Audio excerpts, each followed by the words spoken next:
Bienvenue sur Radio Sport pour parler surf et plus particulièrement de longboard avec l'athlète Zoé Gros-Piron qui pratique cette discipline quotidiennement partout dans le monde. Et puis nous parlerons avec Lou Méchiche, une parasurfeuse qui part à la rencontre de jeunes et de moins jeunes pour parler de sa discipline. C'est parti.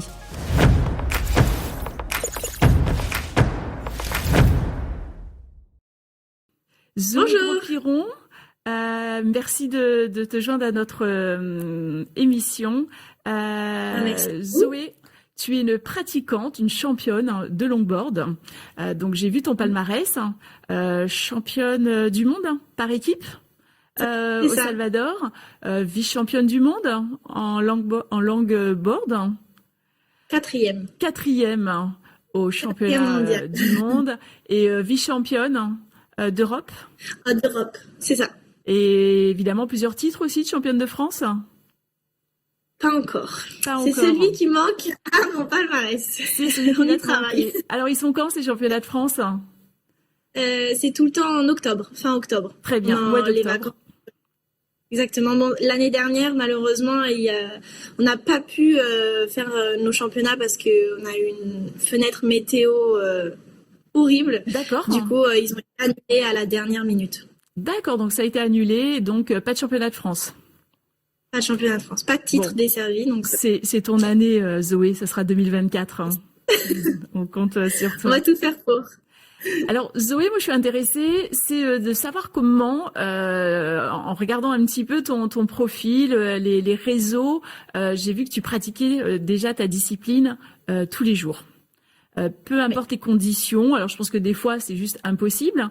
D'ailleurs, comment tu fais si les conditions sont impossibles? Est-ce qu'il y a des structures indoor pour la pratique du longboard? Comment tu fais dans ces moments-là? Alors, il existe des piscines à vagues, mais malheureusement, il n'y en a pas dans la région où j'habite. La plus proche, on va dire... Zoé, excuse-moi, ta région dont tu habites à Biarritz. Oui, c'est ça, dans le sud-ouest. Et donc voilà, la plus proche et on va dire la meilleure structure qui existe, en tout cas en Europe, ce serait la Wave Garden en Suisse. Donc j'y allais pour m'entraîner, mais c'est vrai que j'essaye, on a quand même une côte avec beaucoup de vagues, donc j'arrive toujours à trouver un spot pour surfer où la houle est plutôt bien orientée, ou abriter du vent s'il y a du vent, ou après on peut aller se diriger, on va se rapprocher de l'Espagne avec Hendaye ou même aller en Espagne, où là les vagues seront toujours plus petites et on trouve toujours de quoi surfer. Après, si c'est vraiment impossible parce que c'est tempête, bah évidemment je surfe pas, je vais pas non plus prendre de risques. Mais on habite quand même dans une région où il y a du potentiel, des vagues toute la côte et on arrive toujours à trouver de quoi glisser. Alors justement, j'avais parlé de tes tenues. Tu surfes avec quelle tenue, Zoé? Par rapport au temps, évidemment, mais j'aimerais savoir tes tenues, j'aimerais aussi voir des informations par rapport aussi à la protection, parce que justement, tu es sollicité tous les jours dehors, et comment tu gères ça, donc? Alors, suivant les saisons, ici, on a la chance, on va dire, où en hiver, il fait très froid, donc on a des combinaisons adéquates, donc c'est 5 mm de combinaison avec gants, cagoules et chaussons en fonction de la météo. S'il fait très froid, il pleut, il y a du vent, donc là je mets tout. Mais parfois en hiver, quand il fait beau, par exemple en janvier, on a eu un magnifique temps. Donc là j'étais en 5 mm, mais je mettais ni les chaussons ni les gants. Je reste un peu moins longtemps à l'eau, mais ça va. Et après... quand on arrive printemps ou automne, c'est plus une 3,2, donc 3 mm. Et en été, ça fait deux années de suite où en été, on peut surfer en maillot. Donc, en tout cas ici, à Biarritz. Donc, ça, c'est vraiment trop chouette. Sinon, une petite combi d'été, 1 mm et ça suffit. Et après, au niveau de la protection, vu que je suis souvent exposée au soleil, aux embruns, au vent, à la réverbération. C'est énormément de protection solaire, même s'il fait pas beau. Enfin, même en tout cas s'il fait gris, parce que l'indice UV est toujours quand même élevé. Et la réverbération accentue en plus je crois que je vous ai perdu. Non ? Non, c'est bon. Moi, je t'entends, Zoé. Ah, ok. Ah, enfin, l'image a bloqué. Mais oui, du coup, beaucoup d'écran total, la protection Mm, solaire.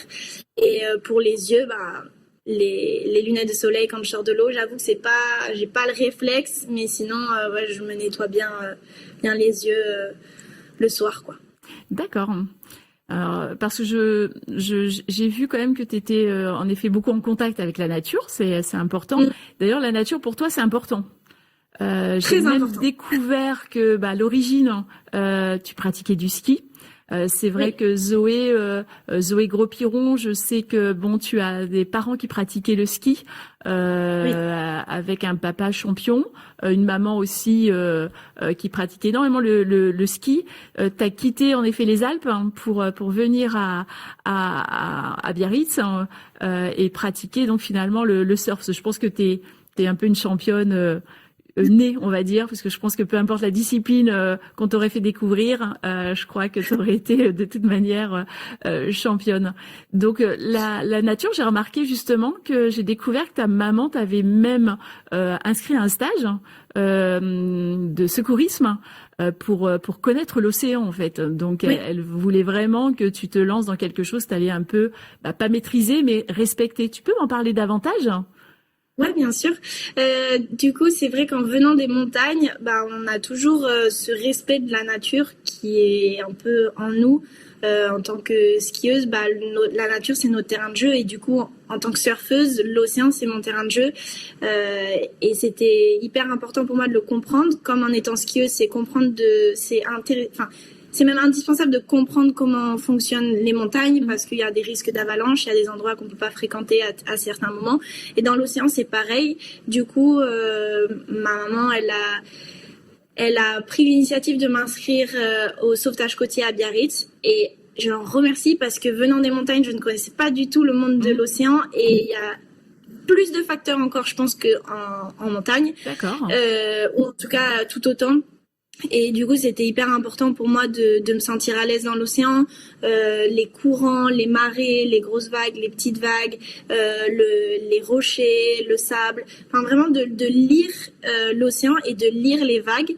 Parce que du coup, en surf, c'est aussi, en tout cas en compétition, un critère de jugement, de bien savoir lire la vague et de connaître un peu l'océan et de se faire confiance aussi dans l'eau. Mhm. Donc, je suis contente qu'elle m'ait inscrite au sauvetage côtier. J'en ai fait 2 ou 3 ans. J'ai D'accord. fait la compétition aussi en sauvetage côtier, mais au bout d'un moment, j'ai dû choisir aussi la discipline qui me plaisait le plus, et c'était quand même le surf. Et ça m'a permis d'être hyper à l'aise dans l'océan, qui n'est pas de base mon terrain de jeu, Mhm. et d'appréhender au mieux les grosses vagues. D'accord. Enfin, les Merci. grosses vagues.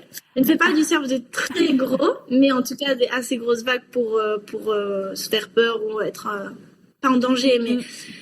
il D'accord. faut se sentir à l'aise dans tous les cas. Je comprends. Alors avant de parler de ton palmarès, tes objectifs, Mhm. dernière question Zoé sur la nature, c'est la pollution. Comme tu es en contact justement avec l'océan, tu le côtoies tous les jours, tu pratiques tous les jours.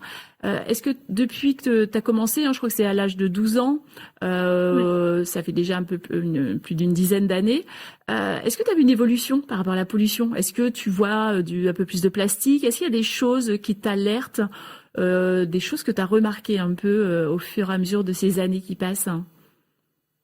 Il y a du plastique sur la plage, il y en a toujours eu. Il y en a toujours Et eu, ouais. Mm. ouais, je pense pas avoir vu une très grande différence depuis que j'ai commencé le surf à aujourd'hui. Peut-être qu'en grandissant, j'ai pris plus conscience de la pollution, donc peut-être peut-être quand j'ai eu 16 ans, enfin 15-16 ans, j'ai pris conscience du taux De de la... plastique important sur Mm. la pollution, enfin, sur les plages. Et il y en a tout autant, peut-être plus aujourd'hui. Après, c'est sûr qu'on essaye de faire des initiatives pour limiter cette pollution. Alors, à chacun son échelle, parce que c'est toujours compliqué Bien enfin, sûr. surtout moi, en tant D'ailleurs, toi, à ton échelle, que hein, mon métier, Zoé, c'est compliqué. Parce et que toi, je suis toujours amenée à bouger, mm, donc forcément je prends l'avion, mon bilan carbone n'est pas le meilleur, bien sûr. mais à la maison ou dans mes voyages, j'essaye de faire un maximum à mon échelle pour voilà contribuer à protéger un peu notre planète. Et c'est sûr que ça me rend triste quand je surfe et que je suis entourée de plastique, que ce soit chez moi ou à l'étranger, ou même dans des endroits paradisiaques où on arrive sur des îles et on pense que voilà le sable est blanc, l'eau est turquoise. Tout est beau et on voit pas les vrais, des fois les inconvénients. Voilà. D'ailleurs, j'ai vu sur les réseaux que tu en parles. Hein, tu essaies toi de véhiculer en effet un message pour dire de faire attention à la nature, de la protéger. Donc merci encore. Hein. Zoé, ton palmarès, hein. Donc je suis quand même impressionnée parce que tu es quand même jeune et tu as déjà des titres en effet assez conséquents. Tu as vite, je dirais, gagné des compétitions. Donc c'est quoi tes objectifs, hein? Donc j'ai compris en effet que ce fameux titre championne de France hein, que je te souhaite. Hein. Déjà championne de France, ça c'est sûr. Et quel autre objectif hein, tu te donnes? Déjà de vivre le plus longtemps de mon sport et de faire de la compétition tant que ça me plaît le plus longtemps possible et évidemment d'aller chercher un titre mondial, le conserver en équipe et en individuel également. Et si un jour, parce que je sais que c'est dans les petits papiers, que le longboard sera au JO, ce serait de me qualifier au JO et d'aller tenter d'aller chercher une médaille. Ça, ce serait un rêve ultime, mais pour le moment, c'est pas officiel. Donc, oui. Petite championne du monde, ce serait mon objectif principal. Parfait. Donc, pourquoi le longboard? Pourquoi tu as choisi cette discipline? Est-ce que tu as vraiment commencé par le longboard la première fois que tu as mis les pieds en effet sur une planche? Est-ce que c'était tout de suite le longboard? Non, c'était une planche en mousse, parce qu'on commence tous sur des planches en mousse. Et après 2 ans vraiment, donc de mes 12 à 15 ans, enfin 13 à 15 ans, j'ai fait que du surf en mode loisir. C'était le dimanche matin dans le club à Biarritz et c'était sur des planches en mousse. Mon beau-père, il est surfeur, très bon surfeur, donc il m'a offert ma première planche, plutôt assez grande. Et mon club, ils m'ont proposé d'essayer le longboard parce qu'ils trouvaient que j'avais une bonne glisse, j'étais gracieuse sur ma planche. Donc voilà, c'est un peu comme ça que ça s'est fait que j'ai essayé le longboard. Et quand j'ai essayé, j'ai adoré. Je suis tombée amoureuse de cette discipline. Ça me rappelait un peu les sensations de glisse du surf, du ski. Et du coup, j'ai dit je veux continuer dans le longboard. Donc j'ai eu mon premier longboard et voilà, 3 jours après d'ailleurs que j'ai essayé le longboard, vu que j'avais adoré mon club, ils m'ont dit OK, t'as les championnats départementaux là dans 3 jours, est-ce qu'on t'inscrit? J'étais là oui, on essaye. Et ça me manquait la compétition parce que je faisais énormément de compétitions quand j'étais plus jeune en ski et j'étais déjà en ski études au collège. Et du coup, de retrouver un peu l'esprit de compétition, un nouveau challenge, de me dépasser, de commencer un nouveau sport, d'être en lien avec la nature, tout a matché. Et voilà. Et dès la première année, je suis partie au championnat de France et j'ai fini 3e. Et du coup, de là, je me suis dit, à 15 ans, du coup, je me suis dit, je continue. Je suis partie en surf-études au lycée, à Malraux, à Biarritz. Et voilà, 3 ans après, j'ai commencé les compétitions européennes et internationales. Et voilà. Et je suis là aujourd'hui. Et puis on n'oublie pas les études, hein, parce que malgré tout, même si c'est en effet ta discipline principale, je dirais c'est ce qui prend tout ton quotidien, tu prépares un master en management? Exactement. Après mon bac, j'avais commencé une fac de physique-chimie. J'adorais la chimie, mais la physique c'était moins mon truc, sauf qu'on était obligé de passer par un bloc de physique. Donc au bout de 2 mois, 3 mois, j'ai arrêté. Ma maman m'a dit écoute, tu peux prendre une année sabbatique et pars, ça te fera du bien et comme ça tu verras ce que tu veux faire. Si vraiment aussi tu veux te lancer dans le surf.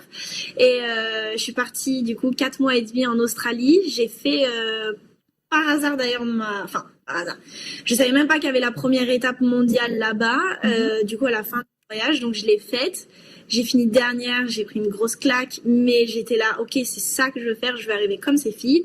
Mais j'avais toujours en tête ma maman qui me disait, le surf c'est bien, mais les études, faut pas décrocher non plus parce qu'on sait jamais de quoi est fait demain. Surtout le surf, un sportif de haut niveau, c'est aussi parfois incertain. Une blessure ou plus de sponsor ou quoi. C'est compliqué. Et le longboard n'est pas une discipline qui prend beaucoup de temps, on va dire, en termes de compétition. On n'a pas autant de compétition que d'autres disciplines en surf. Donc, j'ai fait une école de commerce en rentrant. Ensuite, il y a eu le Covid, du coup, j'ai pu me concentrer à 100% dans mes études. Et une fois que j'ai terminé mon bachelor du coup de business, j'ai connu l'EM Lyon qui fait un parcours pour les sportifs de haut niveau en distanciel. D'accord. Et du coup, vraiment adapté pour les sportifs de haut niveau. Donc, je pouvais organiser mon emploi du temps en fonction de mes compétitions, en fonction de mes entraînements. Je peux le mettre en pause. Enfin, oui, parce que bon, j'ai quand même vu que tu voyageais, voilà, tout oui. le temps. T'es tout le temps la globe trotteur, en effet. Partout dans les coins du monde. D'ailleurs, tu parles là à La Réunion. Quand je t'ai contacté, en effet, c'était le Salvador. Donc tu passes en effet ton temps à voyager pour surfer.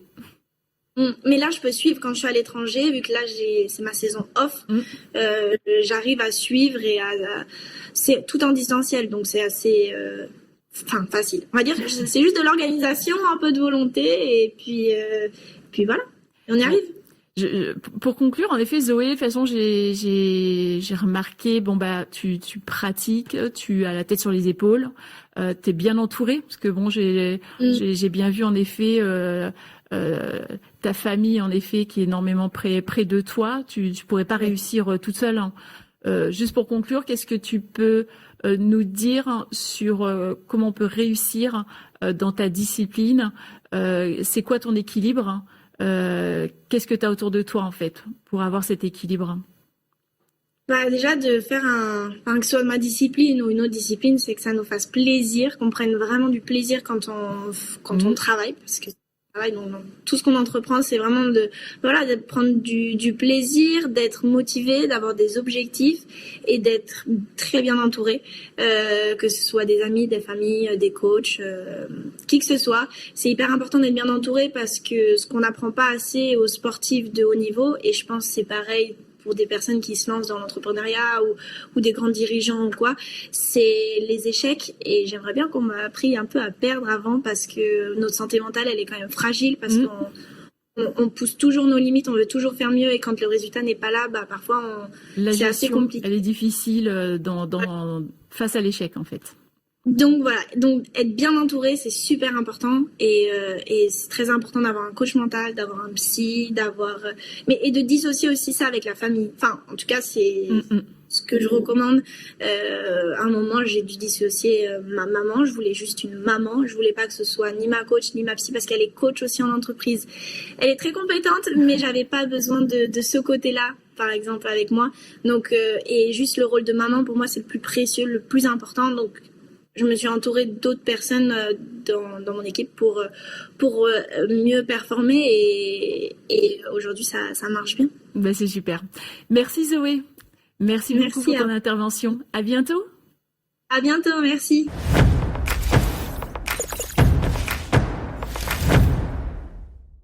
Alors Lou, c'est une jeune fille pétillante, battante, et avec des exploits sportifs assez impressionnants, puisqu'elle est championne du monde par équipe, 2 fois championne du monde par équipe. Elle a aussi des palmarès de médailles de bronze en individuel.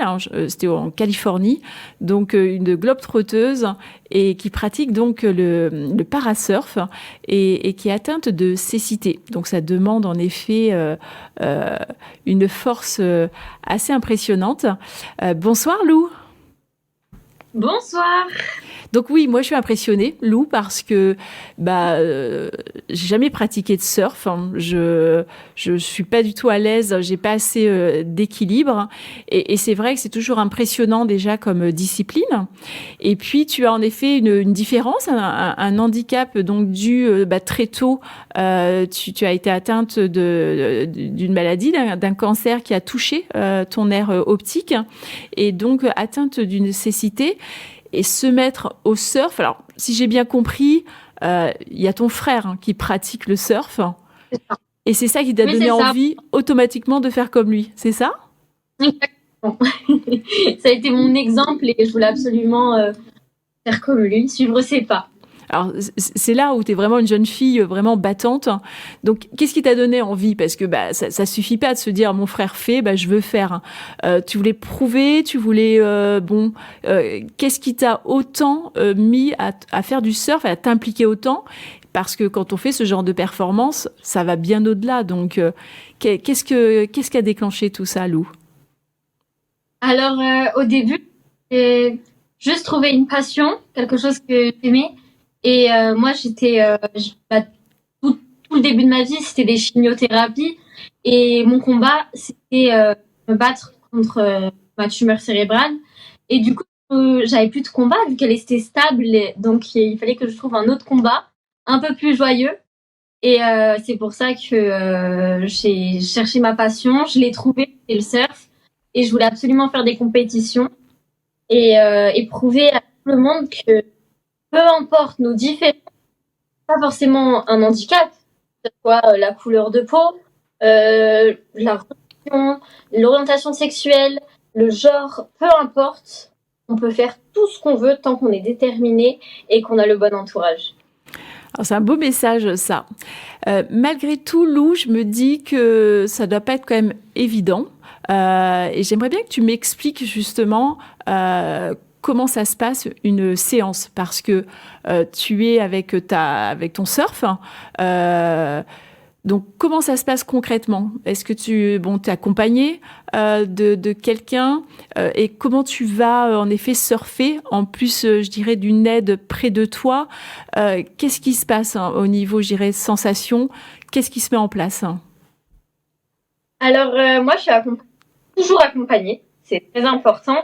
Et la personne, elle connaisse l'océan et que ce soit un surfeur. Et il m'accompagne soit sur une planche de surf, soit avec des palmes, pardon, selon les préférences. Et il se met à 10 mètres de moi et au zéro contact physique. Sinon, je peux être éliminée de la compétition. D'accord. Si les juges voient ça. Et du coup, il va tout me décrire. Tout. C'est comme si c'était mes yeux. Et moi, après, aux sensations, j'essaie d'entendre les bruits et tout ça. Mais je me base quand même énormément sur mon binôme. D'accord. Alors justement, c'est quoi les détails? Ça va être la force. C'est quoi ces petits détails? Parce que bon, je connais pas le surf, j'ai pas en effet de notion technique, mais pour que une personne comme moi qui connaît pas, c'est quoi les informations qu'il va te donner? Est-ce que tu peux me donner quelques exemples?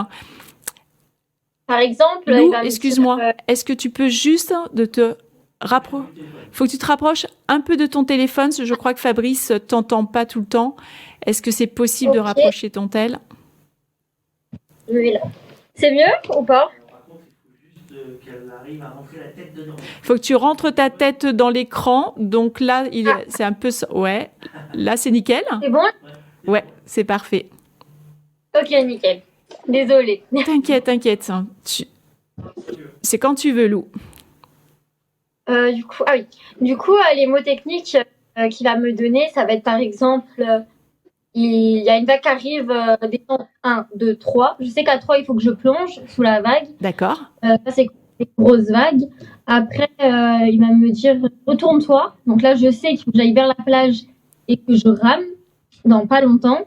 Et il va me dire, rame. Et il va me dire, c'est une gauche ou une droite, ce genre de choses-là. D'accord. Donc ça, c'est au niveau donc des compétitions. Alors, j'ai donné tes performances tout à l'heure, Lou. Performance assez exceptionnelle, puisque tu es championne du monde par équipe. Donc, comment ça s'est passé? C'était en quelle année? 2022 et 2023? 2023. Alors, 2022, on est arrivé vice-champion du monde avec l'équipe de France. D'accord. Et moi, j'étais arrivée quatrième. Et en 2023, on est arrivé donc premier en équipe et moi troisième en individuel et première sur une autre organisation en individuel. Alors les objectifs, qu'est-ce que tu as comme objectif aujourd'hui? Sportif? Oui, sportif. Alors mes objectifs sportifs, c'est de faire développer le parasurf au maximum et à pouvoir que ce soit aux Jeux paralympiques 2028, Et pour y aller, ça c'est le gros objectif. Et multiplier les compétitions, les stages pour que mon surf soit plus développé et sur tout type de vague. Alors, on s'est parlé il y a quelques semaines. Je crois que tu étais blessée. Ça arrive en effet dans Oui. la vie d'une athlète. Donc, est-ce que tu as récupéré de ta blessure? Pas totalement, mais ça va quand même beaucoup mieux. Je peux faire mes entraînements à peu près normalement. Alors, en cas de blessure comme ça, c'est le repos ou est-ce que tu fais autre chose? Tu complètes quand même par un autre entraînement sur le plan sportif? Alors, avec ma bursite, du coup, je pouvais pas entraîner mon épaule gauche, mais du coup, j'entraîne le bas du corps, les abdos, le bras droit, mais pas trop, pour pas trop déséquilibrer non plus. Et, et voilà. Alors, tu t'entraînes principalement à quel endroit? Alors, moi, je m'entraîne à Biscarrosse, Mhm. plus dans le Médoc, vers Naujac-sur-Mer, Le Pin-Sec, Ourtin, tout ça. D'accord. Et sinon, vers Biarritz. Alors, Et après, il y a les entraînements où c'est plus près de chez moi. donc tu surfes combien de fois dans la semaine? Bah, ça peut varier parce que j'ai toujours besoin de mon binôme, comme j'ai dit, mais il n'est pas tout le temps disponible. D'accord. Donc, au maximum, mais ça varie très souvent. Et les C'est conditions compliqué. météo, est-ce qu'il y a, pareil, c'est peut-être au niveau du vent, etc. Parce que je pense que tu peux surfer même quand il pleut. Donc, à quel moment tu peux pas sortir le surf? C'est quand c'est trop gros, trop petit, c'est pas grave, on va ramer, on s'entraîne à ramer. Mais quand c'est trop gros, que c'est trop dangereux, ou quand il y a de l'orage, de la grêle, et voilà. Très bien. Ah. Au niveau de tes études, Lou, parce que bon, il y a le surf. Au niveau de tes études, est-ce que tu peux m'en parler un petit peu? Alors, moi, je me suis consacrée à 100% au sport, car ça me prend énormément de temps et c'est ce que j'aime vraiment.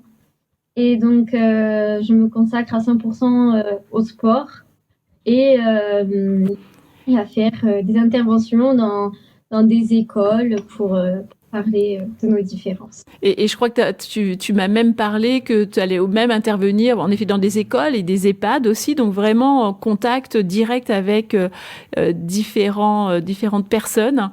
Et vraiment, ton but, c'est ça, quoi. C'est vraiment d'être l'ambassadrice pour vraiment développer le parasurf. C'est ça, mon but, c'est de vraiment montrer à tout le monde, même les plus jeunes aux plus âgés, que c'est pas trop tôt ou que c'est pas trop tard. Si demain il leur arrive quelque chose, c'est pas grave, ils pourront, enfin c'est pas grave, mais ils pourront quand même continuer leur vie comme ils l'entendent et même peut-être faire plus de choses qu'avant parce que j'en suis sûre que si j'avais pas eu cette humeur, j'aurais pas la vie que j'ai aujourd'hui. Et je pense que ça a été un combat très compliqué à une certaine période de ma vie. Mais je pense que ça en valait la peine en soi. Aujourd'hui, je vis une vie merveilleuse et j'espère passer des messages aux jeunes et aux moins jeunes. Et d'ailleurs, en parlant de messages, bon, il y a un gros message là qui va passer bientôt. Si je sais pas si tu as ton calendrier sous les yeux, mais le 23 mai 2024, qu'est-ce qui va se passer à Bordeaux, Lou? Et mais je vais porter la flamme olympique. C'est un grand Félicitations. honneur. Merci beaucoup. Donc, ça devait être une super surprise, non, quand tu as été sélectionnée, quand tu as reçu. C'est clair, j'étais waouh, juste waouh, il n'y a pas d'autre mot. Et je me suis dit, bah, là encore, c'est quelque chose de fort parce que on n'est pas encore aux Jeux paralympiques, le surf, le parasurf, aux Jeux olympiques. Mais on porte la flamme olympique, je suis pas la seule parasurfeuse, on en est d'autres. Donc, on se montre au monde des Jeux olympiques. Donc, ça fait vraiment plaisir de dire que quand même, on est reconnu, même si on n'est pas encore aux Jeux. Alors, est-ce que tu seras toute seule hein, à porter la flamme ce jour-là ou est-ce que tu seras accompagnée? Alors, moi, personnellement, je serai accompagnée déjà de mon chien guide Pita. C'est Pita. Et après, c'est ça. Mais après, je pense que il y aura d'autres gens, mais je ne les connais pas totalement. Ah, Donc, en il y a effet... Justine Dupont. Il y a Justine Dupont, il me semble. Mais après... Mais c'est ça, c'était un petit peu la question, ce qui me semblait en effet que Pita donc était près de toi. Donc c'est un chien que tu as depuis combien de temps, Pita? Alors c'est un chien que j'ai bientôt 3 ans déjà. 3 ans. Ça passe super vite. Par contre, c'est ça.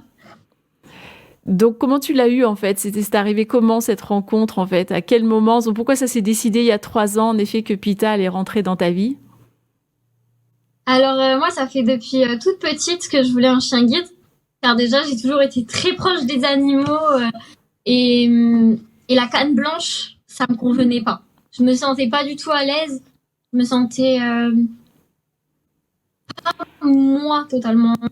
On ne jugeait qu'à mon handicap directement. C'était l'handicapé, l'aveugle. En plus, alors que je suis malvoyante, donc ça me... Ouais, c'est ça.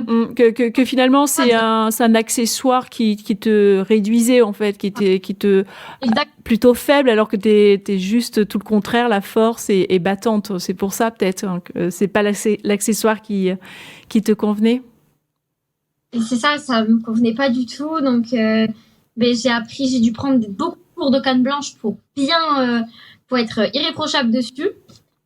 Après, j'ai envoyé mon dossier à la Fondation Frédéric Gaillan, qui est l'une des seules écoles à remettre des chiens guides aux mineurs. Ils sont que 2 dans le monde.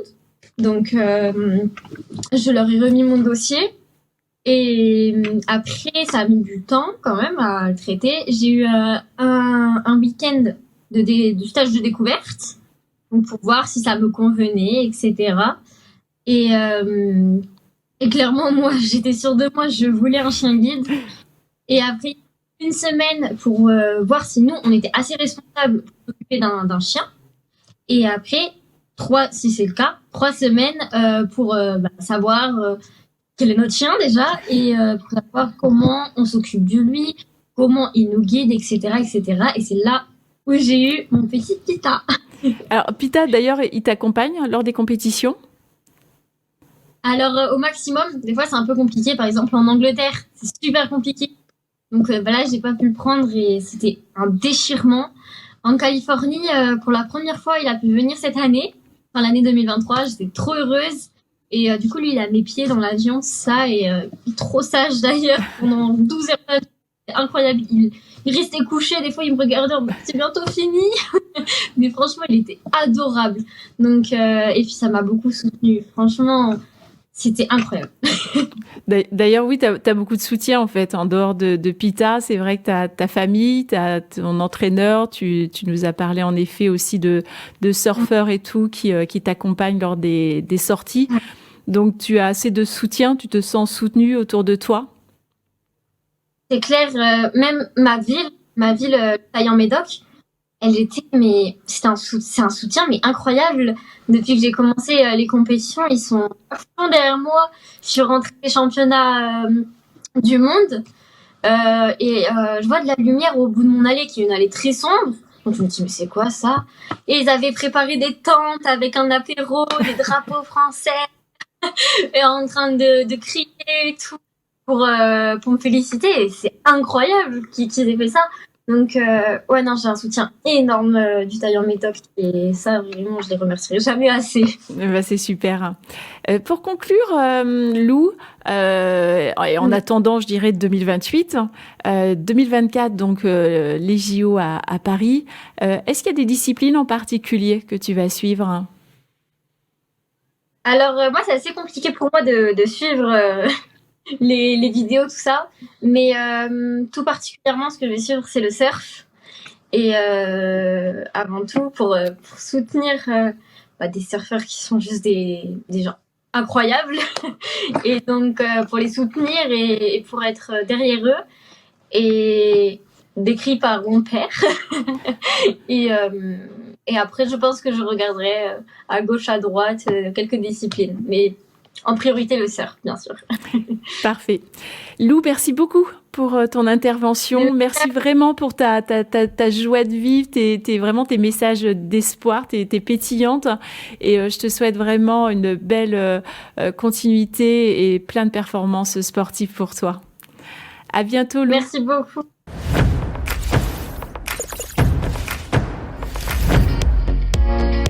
Je ne sais pas vous, mais moi, ça m'a donné envie de surfer sur la vague. À bientôt sur Radio Sport pour vous parler la prochaine fois d'un sport très peu connu.